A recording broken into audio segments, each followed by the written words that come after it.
Dave Chappelle tells the cancelers to get lost. The media unified to take down Facebook for platforming conservatives. And the educational experts admit they're coming for your kids. I'm Ben Shapiro. This is The Ben Shapiro Show.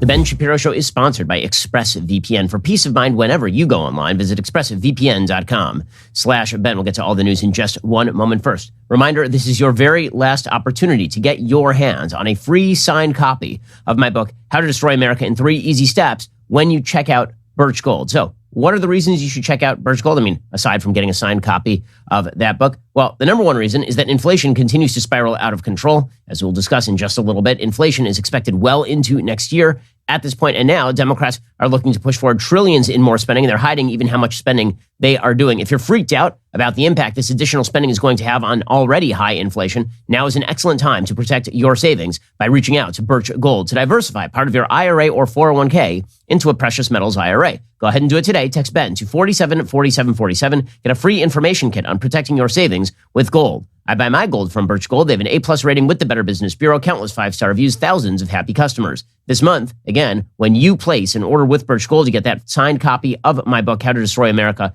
in 3 Easy Steps, which is just a little sweetener for something you should probably be considering anyway. Text Ben to 474747. Claim your free, no obligation information kit on holding gold and silver in a tax-sheltered account. Plus, sending this text is the only way to be eligible for that signed copy of the book. Again, text Ben to 474747 and protect your savings today. Alrighty, so we have now had in this country more controversy over Dave Chappelle making jokes about transness than we had over Joe Biden completely surrendering an entire country to the Taliban, which shows you where our priorities are as a nation.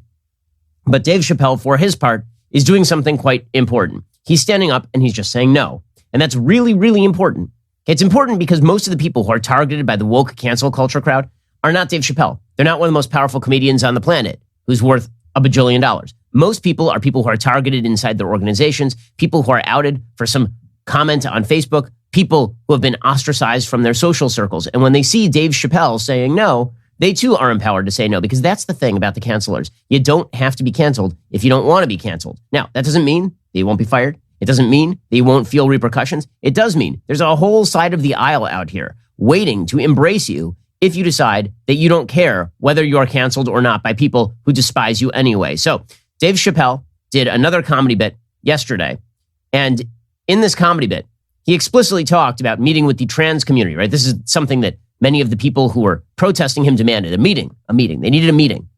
Now, I'm not sure what they think would get done at the meeting other than they would get to lecture Chappelle, and they think, what, Chappelle was going to just sit there and apologize for his jokes, which comedians typically are not in the vein of doing. Well, Chappelle did another comedy set last night, and he addressed exactly this complaint and demand. To the transgender community, I am more than willing to give you an audience, but you will not summon me. I am not bending to anybody's demands. And if you want to meet with me, I'd be more than willing to, but I have some conditions. First of all, you cannot come if you have not watched my special from beginning to end. You must come to a place of my choosing and a time of my choosing.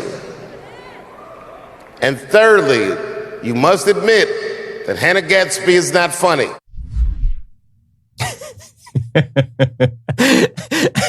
I'm sorry that he's funny, guys. I'm sorry that he's funny and that he's going to continue to be very successful because he is funny. Now, even Chappelle, who is, again, the most successful comedian on planet Earth, Netflix pays him just oodles of cash in order to get him to do his specials with them. Even Chappelle is now saying that he is at risk of being deplatformed. He says he produced a documentary, and many of the major distributors will no longer touch his work other than his comedy specials. They're happy to make money off his comedy specials, but they're not going to look at his ancillary work because he's just too offensive. Here he was discussing this.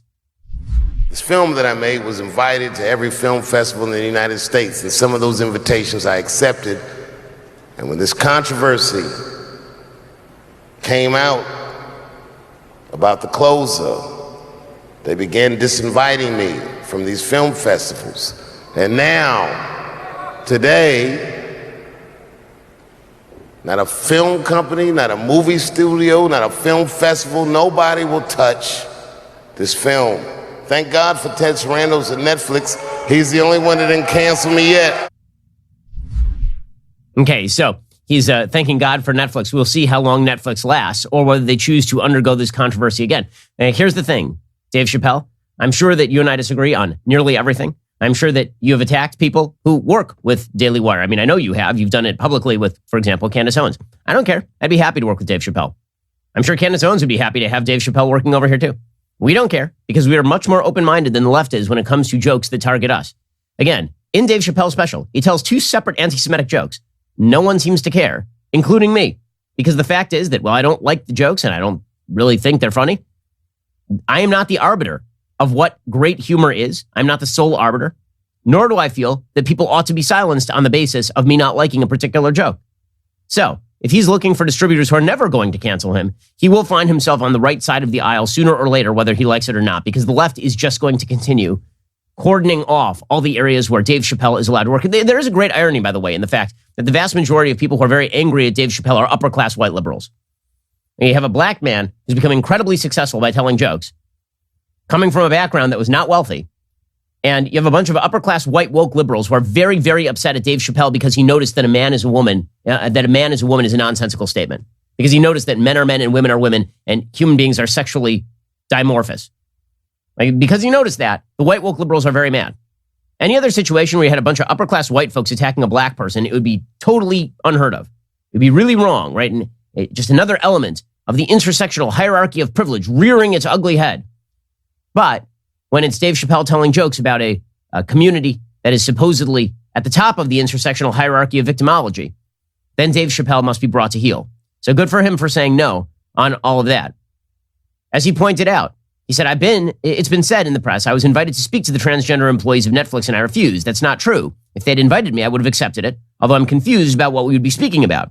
I said what I said, and boy, I heard what you said. My God, how could I not? You said you want a safe working environment at Netflix. It seems like I'm the only one that can't go to the office anymore. And then he continued, he said, this really isn't about the LGBT community. He says this has nothing to do with them. It's about corporate interests and what I can say and what I cannot say. For the record, I need you to know this. Everyone I know from that community has been loving and supporting, so I don't know what all this nonsense is about. Okay, I'm sure that is right, by the way. I'm sure the vast majority of LGBTQ people who watch the Chappelle special are like, or they laughed, or they don't care. But the activist class are the class that run our media and run the corporate boardrooms. So Chappelle happens to be right about that. So it's very important what Chappelle is doing right now. Now, is it enough to actually create a groundswell of ignoring these folks? I doubt it. I mean, he praises Ted Sarandos over at Netflix. Sarandos already offered a quasi-apology for airing Chappelle's special. He said, well, yeah, we should have aired Chappelle's special, but I should have told the offended employees that I understood their feelings and all that. That is always the prelude to the alligator taking off an arm. Netflix already fed them a finger. Now it's just a matter of how far they allow the alligator to go. Whereas Chappelle is cutting it off at the beginning. So good for him, because we need more of this in our society, more J.K. Rowlings, more Dave Chappelle's. Again, I disagree, I'm sure, with J.K. Rowling and Dave Chappelle on nearly everything. But as I've said before, the future of this country, and indeed of civilization and freedom, rests not with people on the right who have already made our call that we are in favor of individual freedom, nor does it lie with the radical left, which has made their call that they don't care about individual freedom so long as they are pursuing, quote unquote, redistributive justice. It lies in the middle with people who may have sympathy for the agenda items of the radical left, but who believe that individual rights take precedence, and that if forced to choose between individual rights and preservation of their durability and the agenda items of the left, they will choose individual rights and the preservation of their durability, even if it takes longer to get to their policy preference. Alrighty, meanwhile, speaking of folks who are trying to shut down the pipelines of information, you've seen this coordinated assault on Facebook from the media, and it is truly coordinated. You've seen something like 17 newspapers all releasing different parts of these so-called Facebook papers. Now, from where I sit, this is basically a nothing burger. Facebook is a giant corporation. It does business in hundreds of countries around the world. It has billions of constituents. And it turns out that Facebook's main thrust when it comes to news or when it comes to people talking with each other is to not get in the way. This has been Zuckerberg's position since literally Facebook started. The difference is that the media used to believe that, and now they no longer believe that. Now the media are fully ensconced in the notion that Facebook should shut down the information the media don't like. As I've been discussing for a while here now, there was an elite coterie in the media that felt that it could monopolistically dominate the dissemination of information. And for most of the 20th century, they were right. You had three news networks, ABC, NBC, CBS. The third one of those only cropped up much later in terms of its serious TV presence. You had radio networks, which were also dominated by just a couple of corporations. You had a couple of nationally distributed newspapers, and then you had your local newspaper. That was it. There were no other means of dissemination of information. And so for a long time, that oligopoly of information prevented the American people from seeing the truth behind their institutions, which is that most people who run most institutions are idiots, because most people you know are idiots. And the beauty of a free market is that the idiotic parts of what you do during your day are kind of shuffled out, right? Basically, there's the wheat to your day and there's the chaff to your day, right? The wheat being the productive part of your day and the chaff being the unproductive part. This is true for all decision making. What the markets do is they focus in on the wheat and they maximize the wheat. Right? I can't trade my chaff for your wheat. The useless stuff that I do, the bad decisions I make, that is of no value to you. So I can't trade my chaff for the productive stuff that you do. I can only trade the productive stuff that I do for the productive stuff that you do. What markets do is incentivize good decision making. Okay, our institutions, so what that means is that a free market allows for a lot of idiocy, right? We can all individually be idiots, but our collective knowledge about our own situations is much higher than any one centralized source of information. And all the people around you might be dolts, but you can still work with each other because you understand what that guy over there, that idiot, he has one productive thing he does all day, and it's fix cars. So you know to bring your car to him when you want your car fixed, but you're not going to take life advice from that guy. Okay, so you can survive in a free market system understanding that most people are kind of dumb. What you cannot do is centralize all power in institutions with the same dumb people at the heads, controlling all aspects of your life, doing all the things that make them dumb are now part and parcel of what you have to accept from them. Okay, and this was the great lie. This is the lie from the beginning of the progressive era, is that if you give power to the so-called experts, many of whom happen to be idiots, then they will fix all of your problems. And the media were fully in line with this because they too then got to be the great expositors. They got to be the most powerful, informational, mind-shaping people on planet Earth. Problem is they too are idiots. So when the 20th century came to a close and the internet started to rise and suddenly the oligopoly was broken and suddenly you could actually see behind the curtain, instead of Americans reacting by saying, okay, well, maybe we should take power away from the institutions reacted and they made Americans face each other. And they said, okay, well, we're not the problem, you're the problem. And so you uninformed rubes, the big problem is that you've got too much access to the information. You've seen behind the curtain and you must never see behind the curtain again. We must foreclose your ability to access information. The original thought of a lot of these elitists in our society was that the rise of the internet would facilitate all sorts of conversations that would ensconce them in power, that would re-enshrine their power. And then it turns out that when people saw behind the curtain, their first reaction was, whoa, has it always been like this? Has it always been this dirty and this ugly? And the answer is yes, it's always been this dirty. It's always been this ugly. The difference was these people didn't have that much power over your life. Then over the course of an entire century, they took tremendous control over your life, but they were still the same idiots. And now we see they're idiots. But those idiots have to maintain their power somehow. The way they've chosen to maintain their power is to now shut off the spigot of information, right? To reinstitute their oligopoly, their control over what you can see and what you can hear. Because here's the problem. When it comes to assessing your own rights, when it comes to assessing your own place in the world and who should control you, you're not an idiot. You're actually pretty good at this part. But they don't like that because you might come to a conclusion different than the conclusion they have for you. This is why they've been so angry that people are able to go online and get information and make their own risk assessments with regard to COVID, for example. It's why they're so mad that people have been able to go online and actually view stories about Hunter Biden and corruption inside the Biden family. It's why the people who are the oligopoly, they understand that every time the institutions that they have built up crack, they are that much closer to crumbling. And so they're going to shore them up with the cement of censorship. That's what these Facebook papers are about. They're not about making Facebook better. They're about making Facebook more closed because they care about the internet becoming more closed because they want their control. We'll get to this in just 1 second. First, let's talk about another podcast you should give a listen to. That is the Jordan Harbinger Show. It's a podcast you should try out. I know every day somebody tells you that you should listen to another podcast. You're like, I don't have time for another one. This one you should make time for. Jordan's Show, which Apple named one of its best of 2018, is aimed at making you a better informed, more critical thinker so you can get a sense of how the world actually works and come to your own conclusions about what's happening even inside your own brain. Each episode is a conversation with a different fascinating guest, and when I say there's something for everyone here, I mean it. I mean, it's always eclectic and fascinating. Jordan talks, for example, to a hostage negotiator from the FBI in one episode who offers techniques on how to get people to like and trust you. Another episode tells the story of a pimp and mafia enforcer who talks about mind manipulation techniques, right? I mean, it's weird and interesting and offbeat, and you'll always learn something.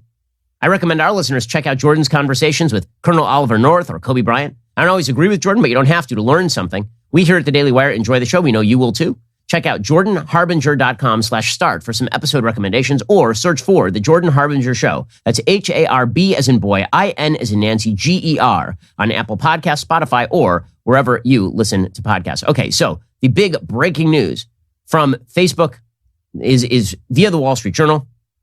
Quote, Facebook internal chat boards show politics often at center of decision-making. In June 2020, when America was rocked by protests over the death of George Floyd at the hands of a Minneapolis police officer, a Facebook employee posted a message on the company's racial justice chat board. Get Breitbart out of News Tab. News Tab is a feature that aggregates and promotes articles from various publishers chosen by Facebook. The employee's message included screenshots of headlines on Breitbart's website, such as Minneapolis mayhem, riots and masks, massive looting, buildings in flames, bonfires, and BLM protesters pummel police cars on 101. The employee said they were emblematic of a concerted effort at Breitbart and similarly hyper-partisan sources, none of which belong in News Tab, to paint Black Americans and Black-led movements in a very negative way, according to written conversations on Facebook's Office Communication System, reviewed by the Wall Street Journal. Many other employees chimed in to agree. In the same chat, a company researcher said any steps aimed at removing Breitbart, a right-wing publisher popular with supporters of former President Trump, could face roadblocks internally because of the potential political blowback. At best, it would be a very difficult policy decision, the researcher said. Facebook chose to keep Breitbart on News Tab. A spokeswoman for the tech giant said the company makes a judgment based on the specific content published on Facebook, not the entire Breitbart site, and that the Facebook material met its requirements, including the need to abide by its rules against misinformation and hate speech. Many Republicans from Mr. Trump down say Facebook discriminates against conservatives. The documents reviewed by the Journal didn't render a verdict on whether bias influences its decisions overall. They do show that employees and their bosses have hotly debated whether and how to restrain what right-wing publishers, with more senior employees often providing a check on agitation from the rank and file. The documents viewed by the Journal, which don't capture all the employee messaging, didn't mention equivalent debates over left-wing publications. Okay, so is this a leak that paints a bad light on Facebook? What this leak actually shows is that the Facebook higher-ups were demanding that employees show where Breitbart was wrong in their headlines because none of those headlines were false. Cities were burning last summer. People were pummeling police cars on the 101 last summer. There was video that was attached to all of these articles. But some Facebook employees were mad. They were mad because Facebook was allowing too much speech. Because as our left-wing oligarchs suggest, too much speech allows for the rubes to actually view things they shouldn't be viewing. And we have to restrict what the rubes can see and what the rubes can hear. And if we close their eyes and we close their ears, then they will speak the words we want them to speak, namely the nostrums of the Democratic Party. Now, Facebook, for its part, didn't remove Breitbart News from that news tab. What they have done, and we've talked about this on the show before, is they've taken soft measures to reduce the reach of right-wing content on their site. We know this because we can see our own internal metrics. Breitbart, their traffic got taken down 20%. That is because of interior agitation at Facebook, promoted from the outside by the media.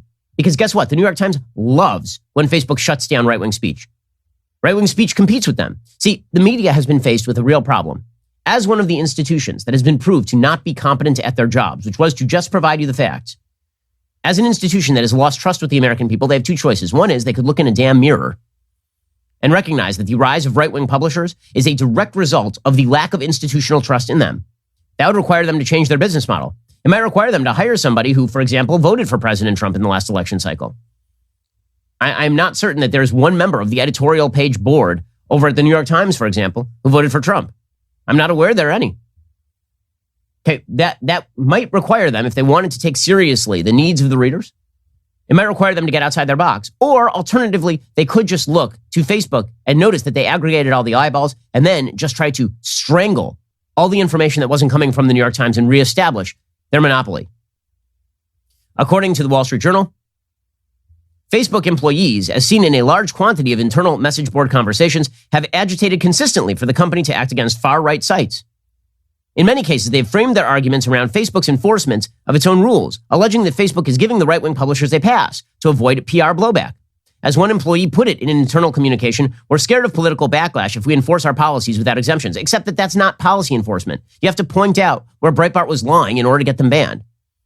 It's never about policy enforcement. It's specifically about the fact that these employees don't like Breitbart or don't like Daily Wire. Okay, that's what this has always been about.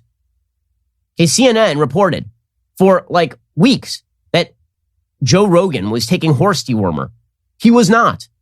They maintained that he was taking horse dewormer. He was not. Has CNN been dinged by Facebook on any of that? Of course not.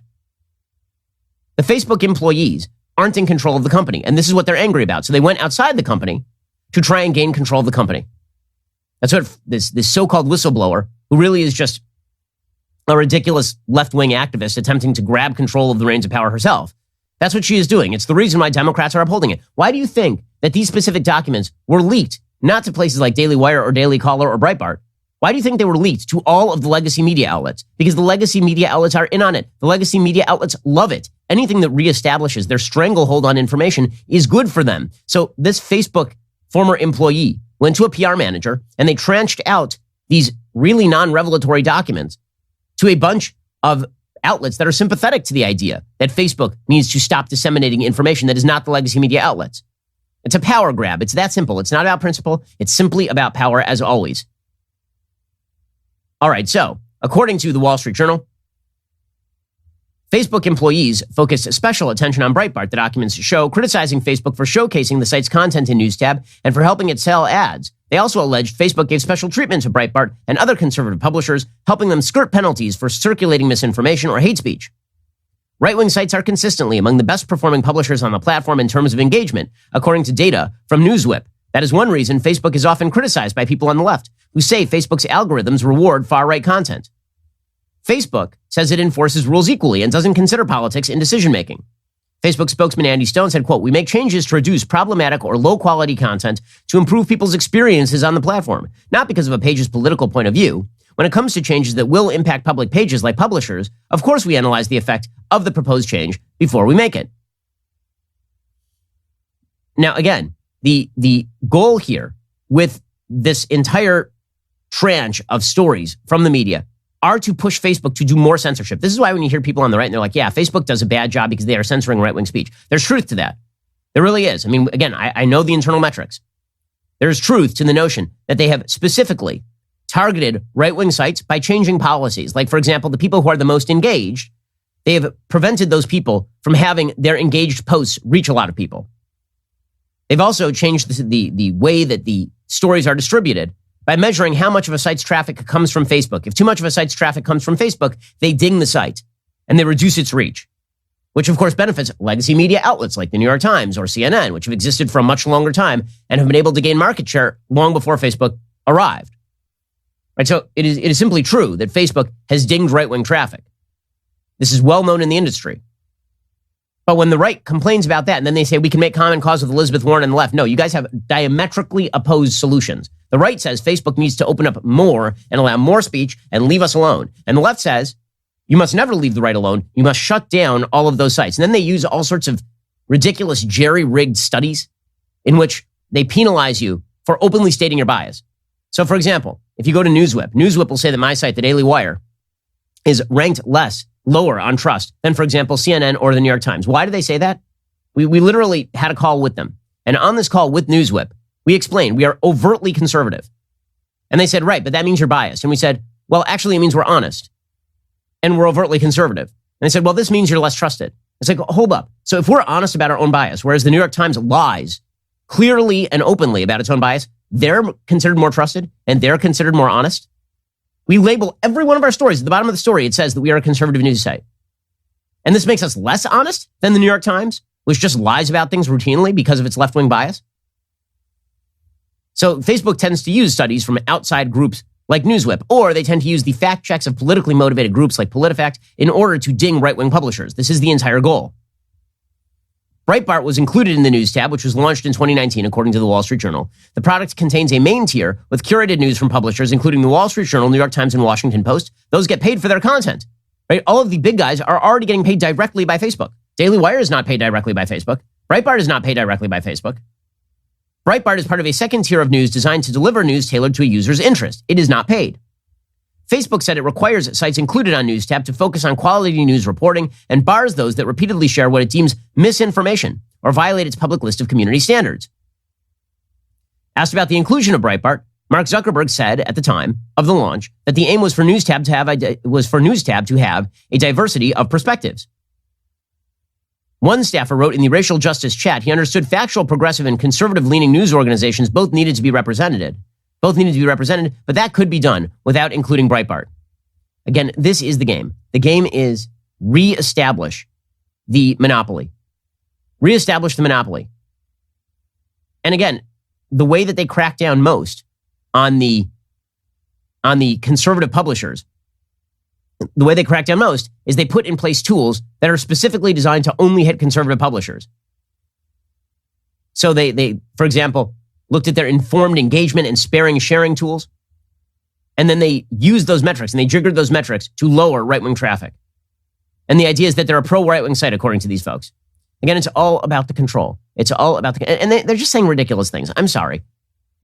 Is it the town square's fault if people use the town square in a way that you don't like? In essence, the argument against Facebook allowing distribution of information is the argument against the First Amendment.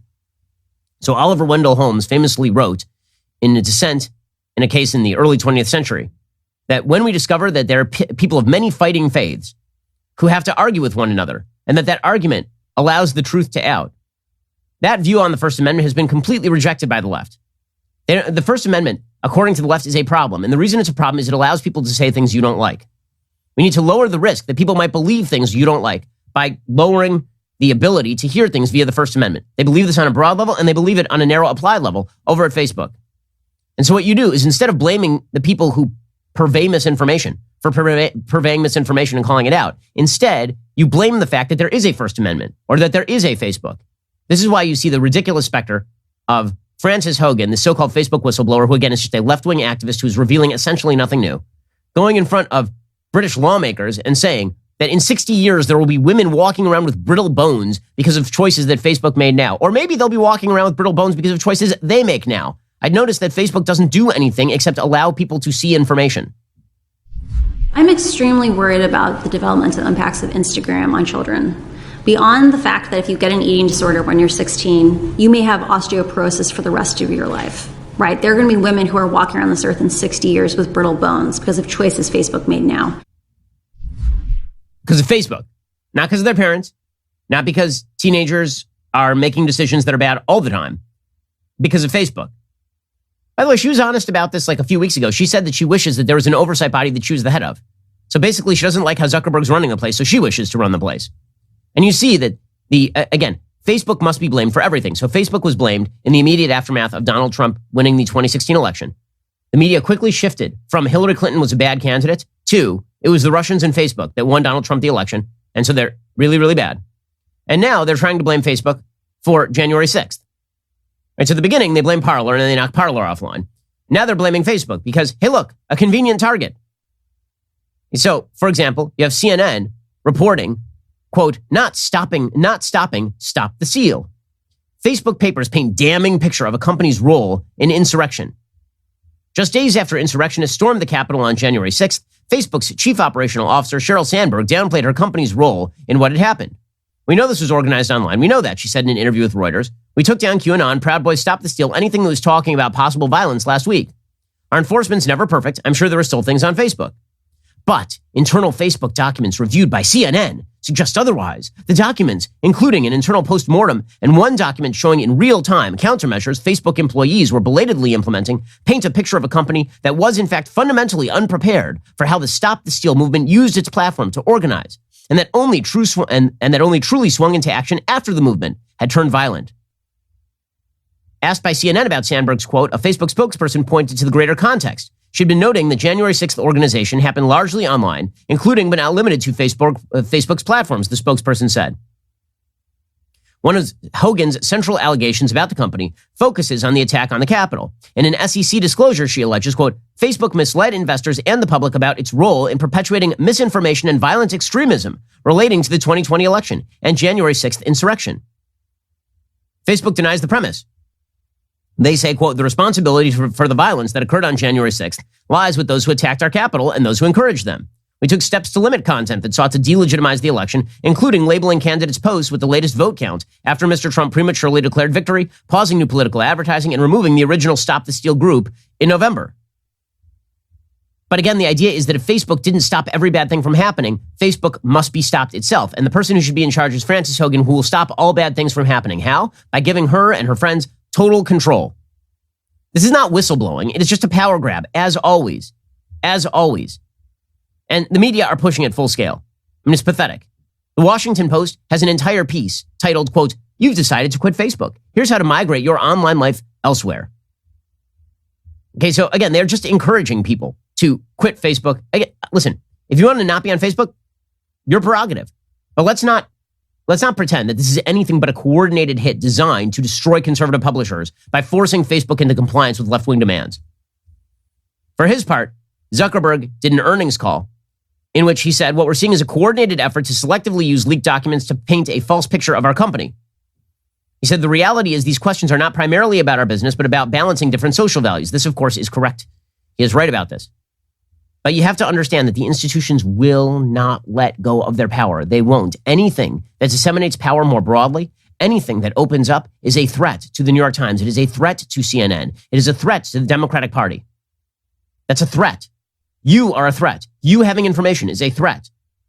And so whenever you see a story about a shark, basically the blood in the water and the sharks coming for a company like Facebook, understand it's not really directed at Facebook. It's directed at you. It really is, because that's the angle. That is not to say Facebook has handled this perfectly. Again, we've been dinged by Facebook. We've lost traffic for no reason on Facebook, and we're pretty pissed about it. But the overarching attack here from the left is designed to prevent you from viewing shows like this one. It's designed to get companies like YouTube to take down content that you like. That's the goal. All right, meanwhile, Joe Biden continues to just be horrible at trotting out his economic plan. We'll get to that in just 1 second. First, you know how strongly I believe in our nation's founding principles. I'm a gun owner. Owning a rifle is an awesome responsibility, and building rifles is no different. Started in a garage by a Marine veteran more than 2 decades ago, Bravo Company Manufacturing believes the same level of protection should be provided to every American, regardless if they are a private citizen or a professional. BCM is not a sporting arms company. They design, engineer, and manufacture life-saving equipment. That's why I own guns. The reason I own a BCM rifle is because I care about protecting my family and protecting my rights. I'm not big on target shooting. I'm not a hunter. I have a gun because, God forbid I have to use it, I want it to work. BCM knows that. Every component of a Bravo Company manufacturing rifle is hand-assembled and tested by Americans in Heartland, Wisconsin to uphold Bravo's life-saving standard. The people at BCM feel it is their moral responsibility as Americans to provide tools that will not fail the end user when it's not just a paper target, but somebody coming to do them harm. BCM also knows that making reliable life-saving tools is only half the story, which is why the company works with leading instructors of marksmanship from top levels of America's Special Ops Forces, from Marine Corps Force Reconnaissance to U.S. Army Special Ops Forces, connecting them with other Americans. To learn more about BCM, head on over to BravoCompanyMFG.com. You can discover more about their products, special offers, upcoming news. That's BravoCompanyMFG.com, and check them out at YouTube.com/BravoCompanyUSA for more information as well. Okay, in just 1 second, speaking of the attempt to maintain control over you and your life and your children, remember that time the left said they weren't teaching critical race theory and that they were not teaching radicalism? Now they're like, even if we are, you need to shut up about it. First, if you haven't heard already, the Daily Wire has signed Allison Williams to lead a very special sports series exclusively for our members. Allison was a seasoned sports reporter for ESPN. She announced her resignation last week because they were trying to force her to get the COVID-19 vaccine, despite the fact that she already had natural immunity and was looking to get pregnant. Well, her decision to leave didn't go unnoticed by us. Instead, we decided to pick her up, and now she'll be making great content for us. We uncancel the canceled here at Daily Wire. Leftists, elitists do not dictate our content. You do. You decide what you want to watch and which creators to support. If you want premium entertainment and sports content without the woke, become a member at dailywire.com/subscribe. Use code DO NOT COMPLY at checkout for 25% off. We're building a movement against the leftist Hollywood machine and Joe Biden's unconstitutional mandates. But we need your help. So go to dailywire.com/subscribe, code DO NOT COMPLY for 25% off. Help us. We really need it. Join the fight. Also, there's no better way to wake up than with your daily dose of the facts, which is why the Daily Wire created Morning Wire, the daily morning show dedicated to bringing you all the news you need to know with no spin or hidden agenda. It's the only daily podcast that values your time and the truth. And while we are working overtime to make sure fact-based news still has a platform, we do need your help to keep it trending toward number one. So subscribe, start listening now to Morning Wire on Apple, Spotify, or wherever you listen to podcasts. Leave a 5-star review if you like what you hear. You're listening to the largest, fastest growing conservative podcast and radio show in the nation.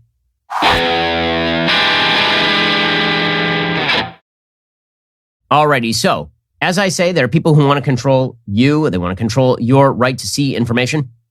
They would also love to control how you raise your kids. There's a piece in the Washington Post. It was retweeted by the American Federation of Teachers head Randy Weingarten, who's one of the worst people in America. I mean, her absolute scorn for the parents of America is truly astonishing. Okay, she retweeted this piece. The piece is titled, quote, "Parents claim they have the right to shape their kids' school curriculum. They don't." Yeah, we do, actually. It's written by Jack Schneider, an assistant professor of education at the University of Massachusetts Lowell, and Jennifer Berkshire, a freelance journalist and co-author of A Wolf at the Schoolhouse Door, The Dismantling of Public Education and the Future of School. And the idea is that only school boards, only government actors, only the wise will determine how your children are to be educated. Now, what's kind of amazing about this is that the rise of the public education system in America, if you actually look back historically, was not particularly a bad thing, but it also was kind of an anti-Catholic thing. If you look at how public schools were supposed to operate, they were almost designed to operate as anti-Catholic indoctrination centers. And people talked pretty openly about this at the time. So from the very beginning, there's been open debate about how kids are to be taught in schools and whether schools are simply supposed to convey reading, writing, and arithmetic, or whether they're supposed to impose values. But parents have always had the ability to take their kids out of school, to homeschool their kids. But the left would like this not to be the case. I recently did a discussion/debate with Anna Kasparian of the Young Turks, and she openly said that she would love the Finnish model in which there are no private schools and homeschooling is verboten, in which basically you must send your kid to a government indoctrination center. Well, that's the underlying case here in the Washington Post. Quote, "In their search for issues that will deliver Congress in 2022, conservatives have begun to circle around the cause of quote-unquote parents' rights. In Indiana, Republican Attorney General Todd Rokita recently introduced a Parents' Bill of Rights, which asserts that education policy and curriculum should accurately reflect the values of Indiana families. In Florida, the legislature passed an even more comprehensive bill assuring that the state and its public schools cannot infringe on the fundamental rights of parents. Given this frenzy, one might reasonably conclude that radicals are out to curtail the established rights that Americans have over the educational sphere. Yet what's actually radical here is the assertion of parental powers that have never previously existed. This is not to say that parents should have no influence over how their children are taught, but common law and case law in the United States have long supported the idea that education should prepare young people to think for themselves, even if that runs counter to the wishes of parents. In the words of legal scholar Jeff Schulman, this effort may well divide child from parent, not because socialist educators want to indoctrinate children, but because learning to think for oneself is what children do. Except that's not what you're talking about. It's not about children learning to think for themselves. It's about parents wanting their kids to have their values and to pass their values on to their kids. It's literally my number one priority in life. And about educators who have a different set of values. This is not a value-neutral proposition, okay, which is the reason why I pick where my kids go to school. And I specifically ask the principals where my kids go to school if my kids are being taught values that I agree with. And I will not send my kids to a school where the values that I agree with are not taught. When do the interests of parents and children diverge, according to these columnists? Generally, it occurs when a parent's desire to inculcate a particular worldview denies the child exposure to other ideas and values that an independent young person might wish to embrace or at least entertain. To turn over all decisions to parents, then, would risk inhibiting the ability of young people to think independently. As the political scientist Rob Reich has argued, quote, "Minimal autonomy requires, especially for its civic importance, that a child be able to examine his or her own political values and beliefs, and those of others, with a critical eye. If we value that end, the structure of schooling cannot simply replicate in every particularity the values and beliefs of a child's home." The law has long reflected this. Consider homeschooling. Although it is legal across the country, states still regulate its practice. Such regulations aren't often enforced, but they are certainly on the books. Homeschooling parents can be required to establish minimal academic qualifications, to submit examples of student work to school district administrators, or even to adopt a state-approved curriculum. The sudden push for parental rights, then, isn't a response to substantive changes in education or the law. It's a political tactic. And then they say that it's a paranoid style of politics, quoting Richard Hofstadter, one of the most overrated historians of the 20th century, talking about how it's just paranoid to think that these people want to indoctrinate your kids. They have no political values. They just want you to have kids who challenge everything that you believe. In framing our public schools as extremist organizations that undermine the prerogatives of families, conservatives are bringing napalm to the fight.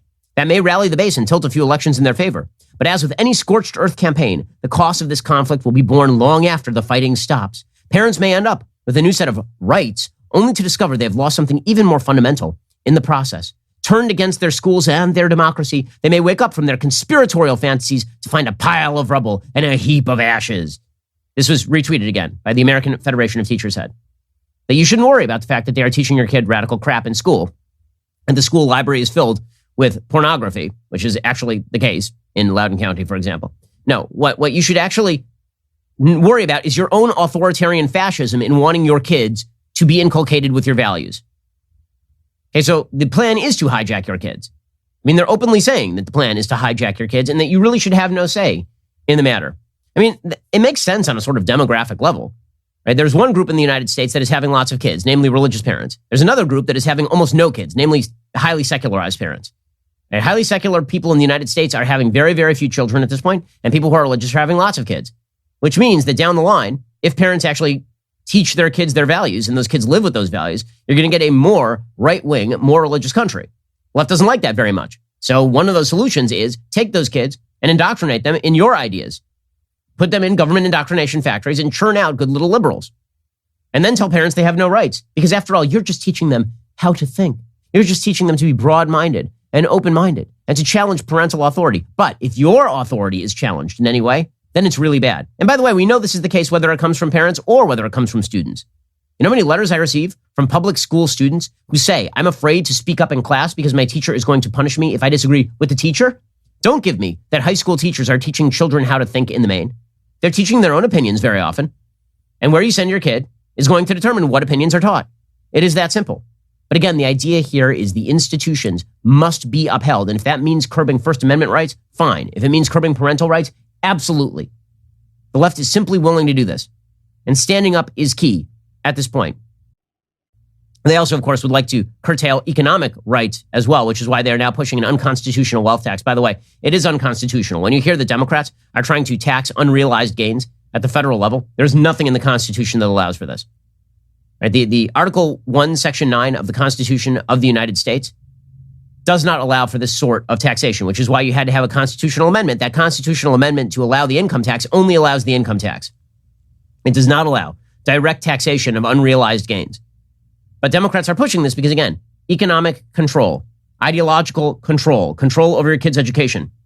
Did it ever occur to these people that maybe we don't want to be controlled? Maybe the entire premise of American liberty is that we are not controlled and we get to make our own decisions? And then when you maximize the control of morons over every aspect of your life gets materially worse. I've been talking a lot in recent days about risk and risk allocation, about the fact that human beings tend to want to minimize risk. We don't like risk. At the very least, we don't like loss, right? And so what we are prone to is handing over authority to people who pledge that they are going to minimize our risk. But here's the thing. This is what the institutions are learning. And we learn it anew every time there's a major unexpected recession, for example. You can push off risk. You can pretend that reality entails no risk. You can empower experts to minimize risk, but all they can do is build dams against risk. The waters of risk do not go away. The best way to deal with the endemic risk in life is to incentivize people to make good individual decisions in terms of how to mitigate risk, and maybe local level decisions on how to deal with risks if they materialize. But when you pledge that you can stop all risk from happening, when you pledge that if you give somebody complete informational control, they will make your life better, or you give people complete control over your kids, they will make your life better and your kids' life better. All you're doing is building a dam that holds back the waters of risk. And when that dam collapses, there is a tsunami. Not a trickle of risk that is handleable, not a stream of risk that you can tranche off or that you can redirect or that you can use to power your economy. Instead, you create a dammed up flood of risk. And when that dam bursts, the risk overwhelms the entire civilization. And that is what is happening right now. And the institutions are cracking. Those institutions were a dam meant to prevent you from exercising your freedom to assess risk. And now, as that dam bursts, they're desperately trying to shore it up by more control. It's not going to work.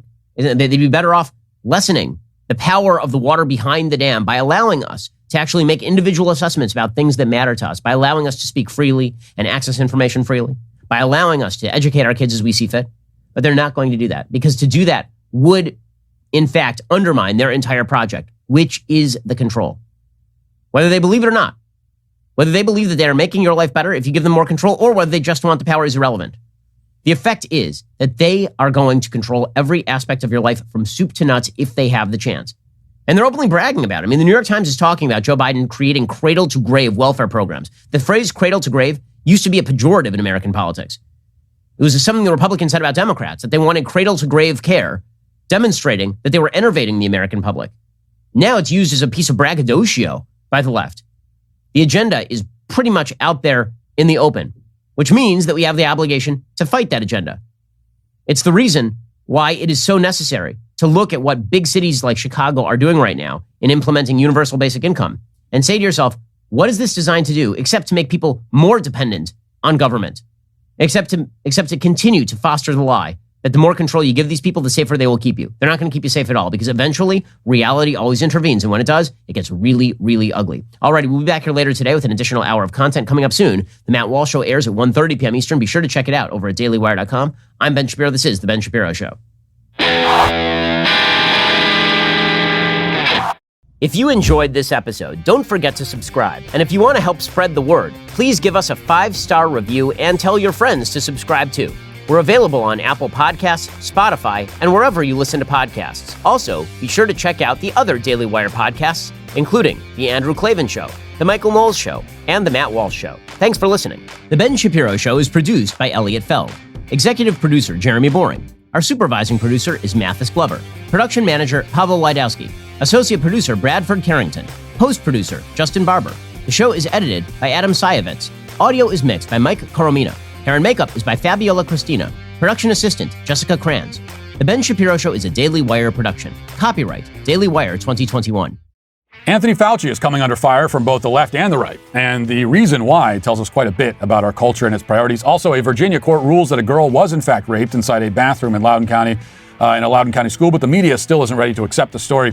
And a GOP Senate candidate says he doesn't believe in the separation of church and state. He's getting criticism for that, but he has a point. And finally, the Republican candidate for governor of Virginia is surging in the polls after leaning into cultural and social issues. Might the Republican Party finally learn a valuable lesson from that? We'll talk about all that and more on The Matt Walsh Show.